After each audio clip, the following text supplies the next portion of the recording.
Good afternoon and welcome to another week in our garden. Very overcast today and it's sort of very fine rain, but we'll try and get through today to show you a few jobs that we need to get done now it's autumn. The first job we're going to do is, now you've got your geraniums in your garden and you want to keep them through the winter. I'll show you the way I do it. There's lots of different ways people try to keep them through, but I find this works. I can always manage to get all the plants through.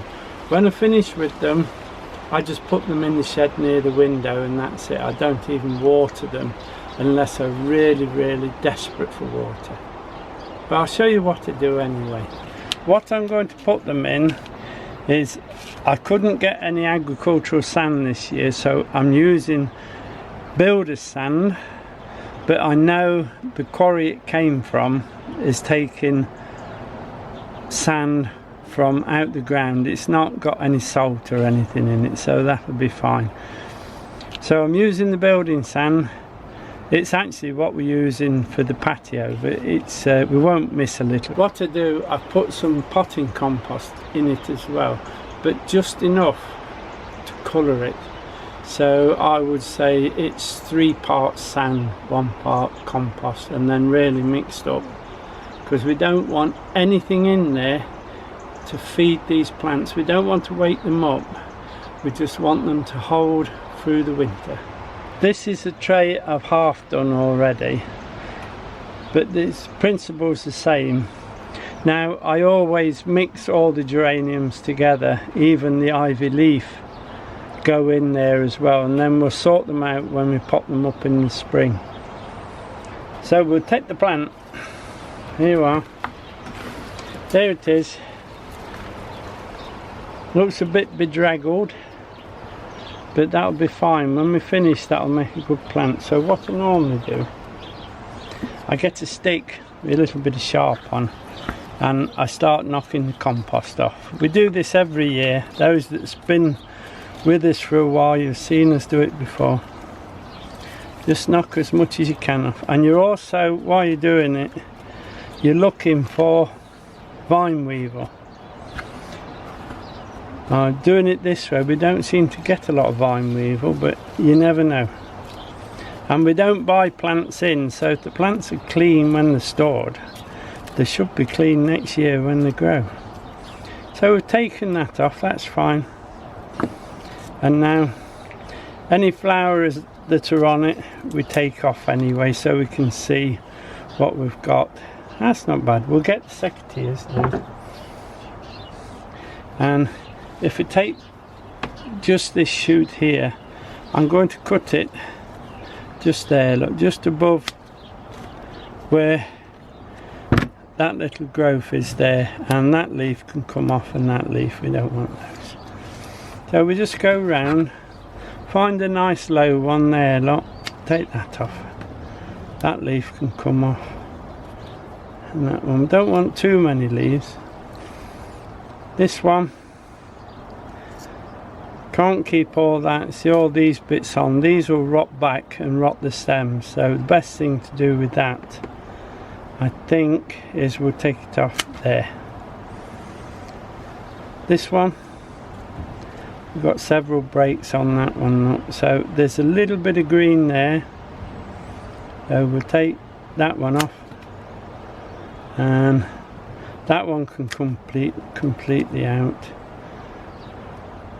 And that one, looking up the stem, I think what we'll do, we'll leave that bit, but we'll take a lot of these leaves off. Just pull them down carefully so you don't break the stem. And then there was a flower in here somewhere, if you can find it. There, look, you see there's a flower head. They will try and flower if they get too warm and too wet. I would take some of those leaves off. This one, we'll leave that one. That's fine. Then I pull the roots straight, pull them straight and just cut them off, and that's ready for storage. Nice and clean, no vine weevil on it. Just give it a tap if you're worried. There you are. Then what we do, make a little hole at the side, push some of the sandy mix to the side wall, pop that in nice and straight, and then I'll put the handful. Obviously I mix the compost in these big buckets first, it's a lot easier, and then just put a handful on it, make them nice and firm. Now this is very, very wet, look. That will not be watered for weeks and weeks because that is very, very wet. Push it well in so all those roots are covered. We'll do another one. This one, it's a nice pink, so we'll try and keep it, but as you can see it's a bit bedraggled where it's been dug up and transported down here. So let's see if we can clean it up a bit first. The first thing, looking at it, there's a break here. It's obviously been broke for quite some time, look, because it's healed. So we'll just take that off anyway, get rid of that. And then let's knock some soil off it, or compost in this case. Remember, always looking out for little white grubs. Just go round and keep teasing at it, that's the thing, and it comes away. Whatever you do, don't grab them and shake them because you'll probably snap them off at the bottom. Just keep scratching. We don't want to wash it because we don't want these roots wet if we can help it. There you are, look. That's fine. No weevils. Nice and clean.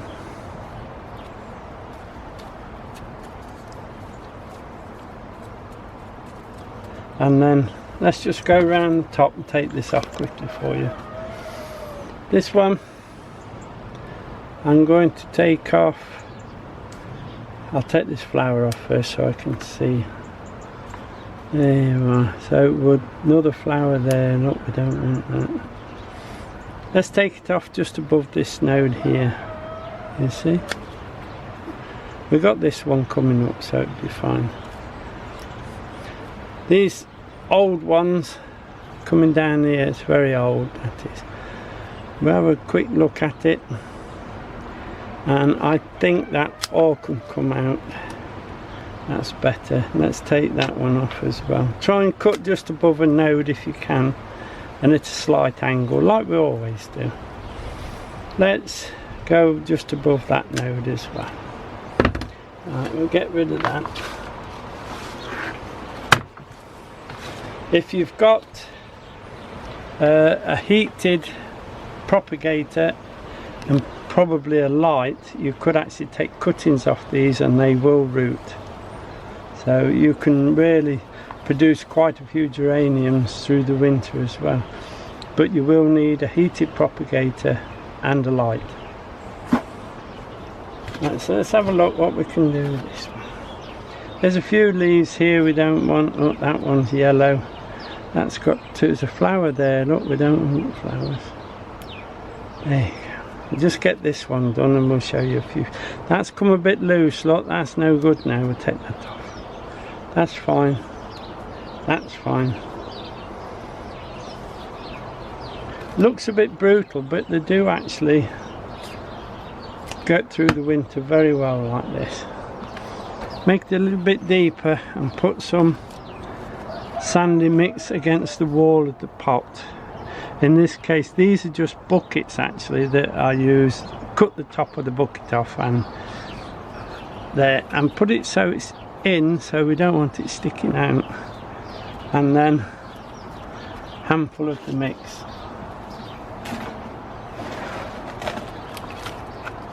There you go. That's fell on there. Look. Firm it so those roots have got some of that sandy compost on them. You can get lots of plants in these buckets, so you can get another one in there, another one in there, and one, two, at least 5 more plants can go in there yet. There's plenty of room. But I wanted to show you how we do the fuchsias as well. So that's how we do the geraniums. Now, these are the containers, and there used to be buckets that we used to grow. I don't know what we used to grow in them, but years ago anyway. Rather than lose them, I cut the top off, made some big drainage holes in, and what I do is just drop a piece of polythene on top. That's just to stop all that compost coming out those big holes at the bottom, and that's all we do. Right, now I'll just show you how I do the fuchsias. Quite a big plant. Now these fuchsias are what we kept over last year, so they've made huge plants, so you won't get so many in these buckets, but we will get quite a few. Let's have a look at it. I have actually started this one. Right, so it's the same again. Just keep combing through until you get a lot of that compost out, as much as you can. And remember, always looking out for those weevils. Can you see, look, they're already shooting from the bottom. So we don't really want them growing too much, so that's why I've put them in just this sandy mix. Just keep going till we get most of it out. There you go.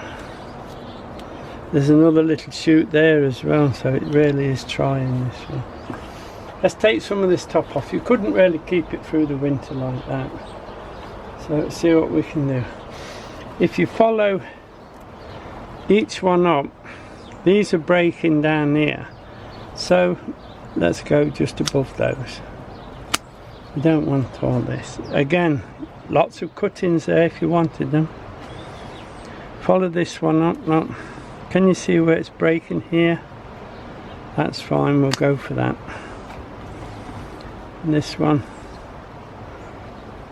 there, I think, just above those breaks. Again, not there, just above. And we work our way right round the fuchsia. Now, if there's a little flower like that one coming, just nip it off. You don't really want the flowers. Likewise, that one, look, we'll take that off. You see that flower, just nip those back. And there. So let's go through it there. There. We'll take all that off. We don't really want all that. And there, look, there's 2 nice shoots there. We want those. The twiggy bits we don't want anyway. This one. That one's breaking well there, look, though. Let's take that off. Same again. There, I think, on that one. And there, and there. There's some wind getting up now. I think there's a storm coming through. This one is broken, look, so we take that completely off. Take the flowers off. Remember not to pull too hard with the flowers, just take them off with your nail if possible, close to the plant as you can. Leaf wise, that's alright, there's no yellow leaves there to worry about. And then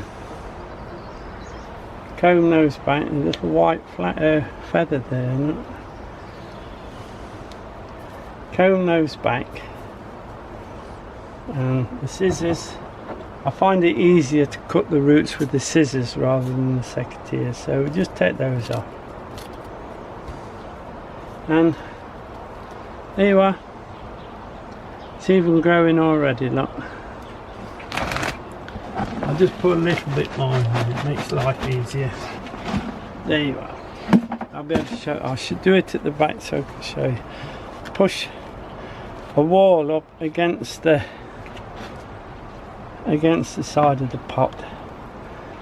In it goes, nice and tight, and then push those roots in and cover. That one can come off, actually, it's far too long.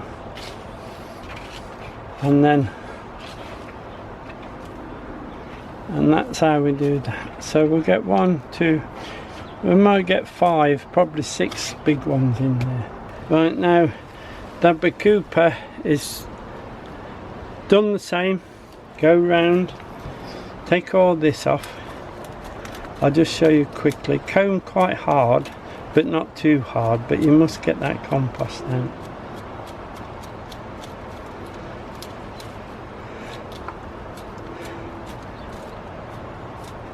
There you go. Now the top, I've already cut that off because it was huge. So we'll just take a bit more of that top off, look. Just go round like that. And then next spring we'll be able to take loads of cuttings off this. And then the roots, same way. Just chop them off. Now I'll put it in here, but this is not where we put it. We put it in their own pot. And I find that if you want to keep bakupa through, if you do it this far and then put it on the cold greenhouse floor, that goes through the winter quite well. If you got some standards, I think we've only got one left because the wind actually snapped all mine off this year. But we'll start again next year, it's no problem. Do it the same way. Clean the root off as much as you can. Obviously the root on a stand is going to be quite big, so you might only get one into a pot. Clean as much compost as you can off. Reduce the top, obviously not so much as these, but enough to reduce. Get it potted, and then you can always, if you're a little bit concerned, is wrap some fleece around its stem as it goes up, and it'll be perfectly alright. Now when these trays are full, they need to be kept in a dry, frost-free place. You don't want too much wet and moisture around them because the leaves will rot off. I don't spray them with anything, and I certainly don't water them until this is like powder. And if they're in a shed, put them near the window. I've got windows down one side of the shed, so I always put them next to the window. It's frost free, and as I say, it's dry shed, and they get through the winter perfectly alright. Now all the geraniums and fuchsias that we are keeping this year through the winter have all been kept through the winter last year, so that's why some of them are making quite big plants. But then again, time I've got it all done and trimmed, they'll fit in the pots fine. When it comes to spring and they start waking up and you pop them on, or as you pop them on, you'll find that nearly all of them start to flower. So you'll know all your colours and varieties as you pop them up, so you can sort them then ready for planting. That's how I keep my fuchsias and geraniums and bakupa. In fact, all the plants, soft plants that I want to keep, I will do it this way. Now we need to go down and have a look at some peanuts. Now we've come down to the bottom of the garden. It is starting to rain, but I was asked about the peanuts, and I've been waiting to have a look to see if we got any peanuts. Now I don't think we have, but we don't know. So I should dig 2 or 3 up and see how many peanuts we got. I hope there's enough to feed the birds tomorrow.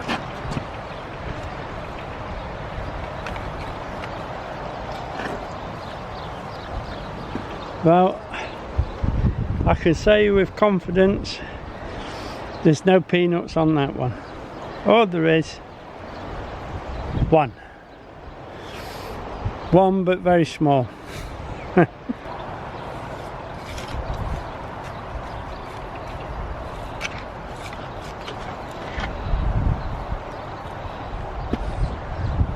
There we go then, let's see.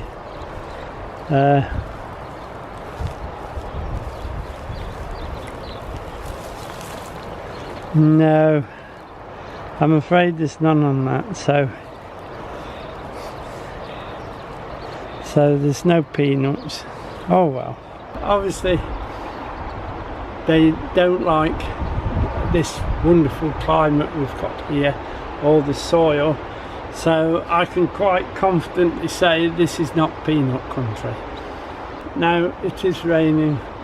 If you can see down here, I have started doing the digging for the brassicas, but we'll have to show you that maybe another day. It's absolutely getting wet through now, but I just need to show you what I do to my rhubarb. Now the rhubarb tops had dropped and were beginning to rot, so I've taken those off. I actually compost mine. Some people don't, but I do. I have no problem with that. And what I'm going to do, I'm going to put some of this compost. Now this is the compost I'm going to put on top of the rhubarb. This is our own garden compost out the bins up there. Now I'm not going to put manure on because of the splash on the rhubarb before we harvest it. We're going to use this when, if this splashes up, we know there's nothing in it to harm us. All I do, I take the compost and sprinkle it on to a good 2-inch thickness all over the crowns, the lot. Now if you're using manure, remember not to put that on the crowns too much, else it'll rot them. First, I was going to say the first shower of rain, but it's raining anyway, so the rain will actually wash the compost off the crown, and that'll be fine. One more, I think. There you are. Then what I do then, take the fork, I come right back here and I lift the soil up onto the edges of the compost. Be careful you don't get too close, or I should be hitting the rhubarb roots themselves. Pop that on just around the edge.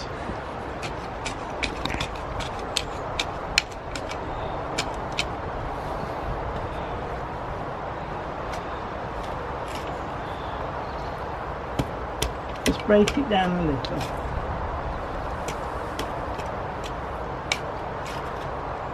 Just turn it round.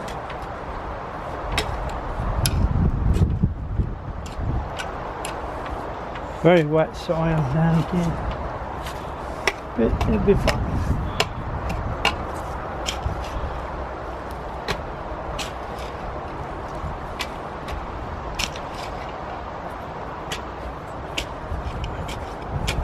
Just turn it all up and then tidy up as normal, don't leave a mess.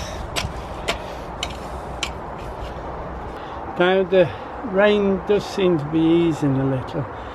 Now we'll do a small harvest as we make our way up the garden, because we want some vegetables for the weekend. The leeks we've grown this year were a free packet from, I think it was from Brown's, where they give you a free packet of seeds with your order. So they're not the ones we normally grow, and they've actually got rust anyway, so it's not one that I would be growing again.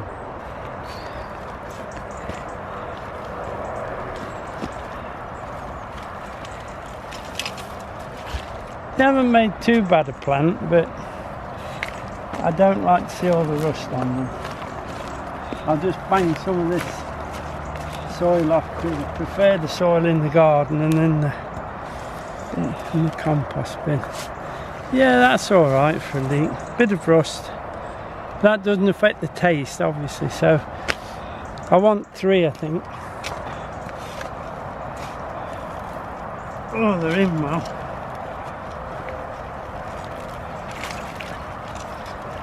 It's a good leek. And the leek plants have actually got the seed for next year, and they're rust resistant anyway, which is a good thing. One more. Yes. Yeah. Now I'll take this larger one out the centre. We have actually been harvesting these. They're very nice leek, but I say it's just the rust. I don't like to see much rust.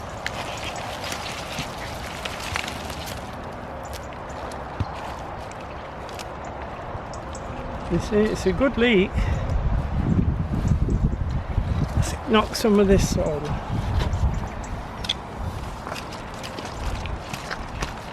If I can. There you go. That's the beauty of clay land. Now these are the Swedes. Oh, it just says Swede. I'd planted them actually in pairs and left two plants together, so when I lift them I'll probably lift both. We'll see how they come out. Yeah, they both come out together. I'll just put the fork on there.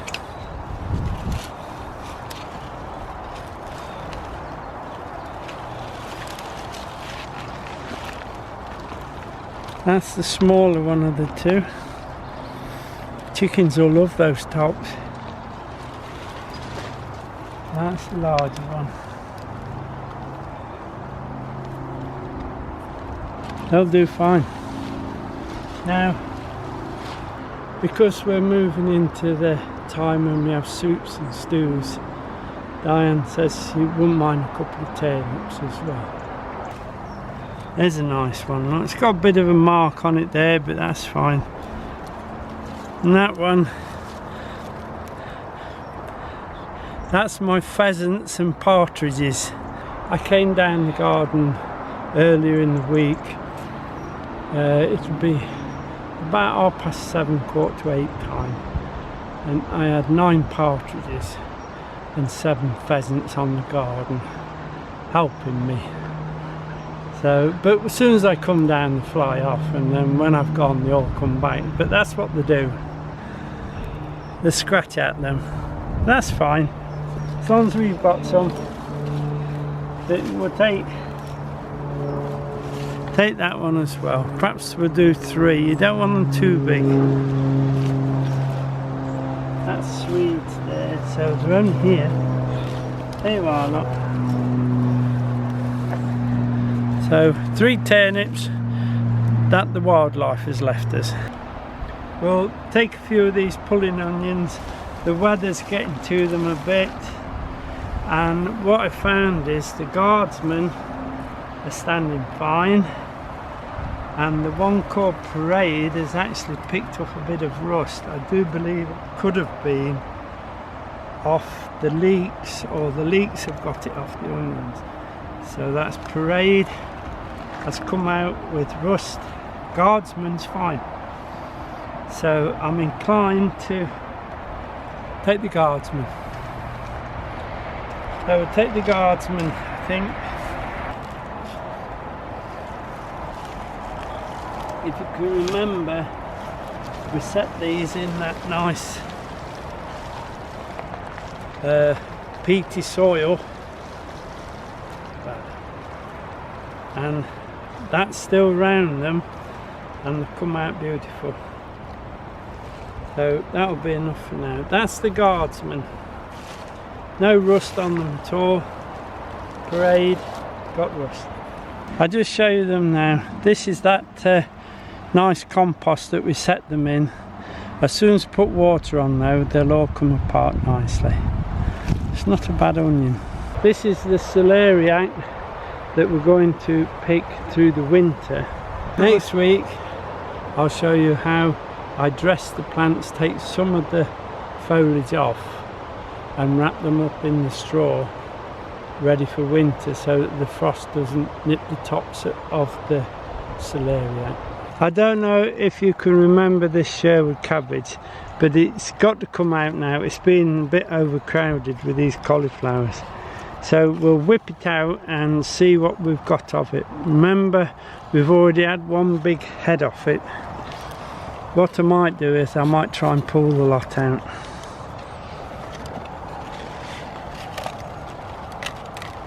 Oh, This is well rooted. Right, let's see what we've got. Don't worry too much about this, we can skin that off. They've made good solid heads. Bit small, but they'll be fine. They'll wash up nice today, but we'll skin these little bits off. So let me take them. So bearing in mind with my hands, look, they're filthy and everything. Bearing in mind we've had one large head off it, so that's 2, 3. Alright, there's a bit of mess on it, but that'll come off. 3, 4. That's 4. 4, solid as a rock, that is. 4 and a half.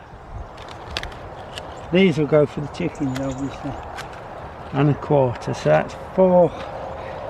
So we have 4 usable heads off one cabbage. There's the original, and it's still trying again there. Not just show you the progress of the autumn cauliflowers coming along nicely. There you go. That one's not doing quite so well. That one's fine, not. That one's doing rather well. And this one over here is doing, yeah, they'll be nice. Now, I'm not going to pick these collies just yet. We'll let them grow a little. Remember that they haven't been in awfully long. And then another thing to remember, this is the second brassica crop in this tunnel. This poor old cabbage that's left here, it's very bedraggled, and it's the last of the red cabbages. And we're still going to harvest it, because I'm sure in there somewhere there's a good bit of cabbage. It's had everything on it, but it's sound. We'll take it. Let's take it out. I'll have to clean up a little bit. There you go. Let's cut the top off. We'll do it down here. They'll be fine.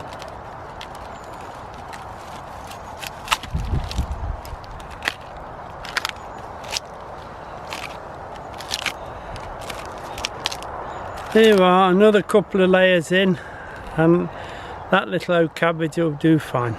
I'm going to take the tops out of these 2. I think there's just 2. Hang on a moment.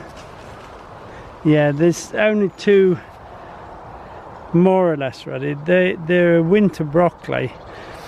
If I take these 2 tops out, as you can see, all these side shoots that are round will form nice heads. So, and if you look in there, the amount of heads they are coming, they'll all come nice once that's been taken.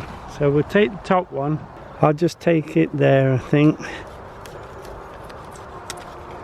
And we'll do that one as well, just above those that are beginning.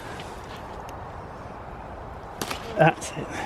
If you leave them too long, can you see, look, they'll flower. And once they're flowered, they're not so good for eating. While we're in this tunnel, we'll take a little bit of this kale. Doesn't that look gorgeous?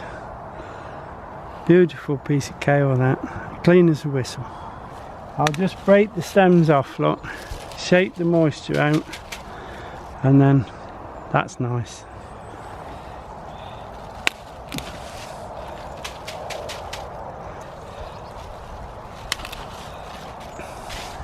I'm not taking the bottom ones because they'll be a bit tough, and I'm not taking the tops because I want those to carry on growing. Taking from just under the top.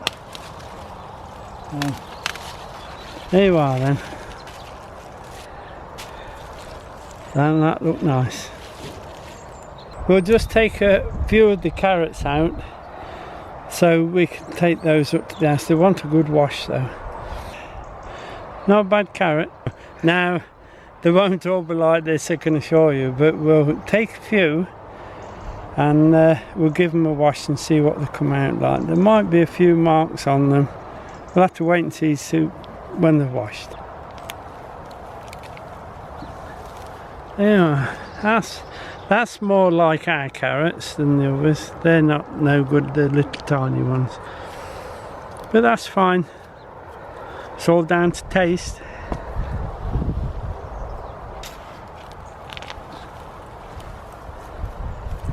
There you go. They want a good wash, but they'll be fine. Some's a bit small, some's a bit split, but they're good carrots.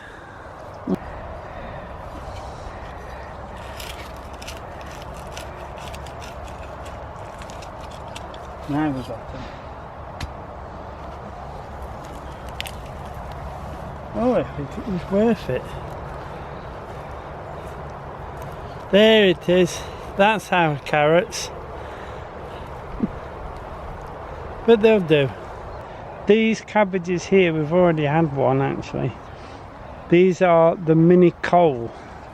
They haven't been in long at all. Unfortunately, in the last high windstorm we had, I actually lost the cover on this tunnel, and so we had a bit of butterfly problem. So there's been a caterpillar or two on them, but the inner of the cabbage will be fine. We'll lift that big one there and we'll skin it back.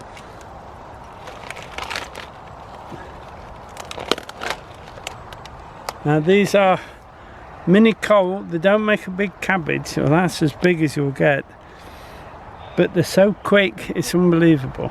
This is our little harvest for the weekend. It did rain a little while we was lifting it, but we got there eventually. Now we've got some lovely kale.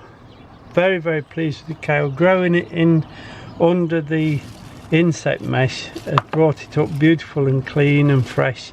Very pleased with that.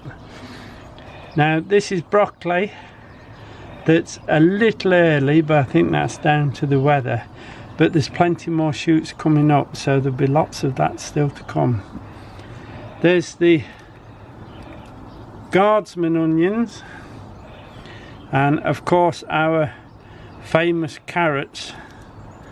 You see, we don't grow one carrot, we grow 3, but they'll be all right. It's the taste that matters, not your carrots. The leeks done rather well. I'm quite pleased with them, except for a bit of rust. Swedes fine, nice swedes. I love swedes mixed with the potatoes, absolutely beautiful. Turnips, those chopped up in the stews are fantastic. That's the mini cole cabbage that's grown very, very fast. Our lonesome red, the last one, those are the last 3 small cabbages off the side of the Sherwood main plant, so we'll see how we go on with those. They should be fine, they're very, very hard. Now just a quick mention that the grapevine came down with mildew again, so with no grapes this year. I'm really going to have a look at this vine for next year. I think we need to halve its size and maybe put more vines in, so we still get the canopy but have several plants rather than one and trying to stretch it across. But we'll sort that out this autumn. Now that'll be it for this week. Very wet and overcast, but it's brightening up a little bit, so we'll be able to at least get to the house in the dry. Now that'll be it for this week, as I said. Thank you for watching. Many thanks for subscribing, we do appreciate it. And also remember, there's a lot of lockdowns about and there's a lot of virus about, so everyone please take care. We will down here, we'll try and stay in the garden as much as possible, and we'll have our Diane has the shopping delivered now, so we don't have to go out as much as possible as well. So again, thank you for watching. See you next week. Bye now.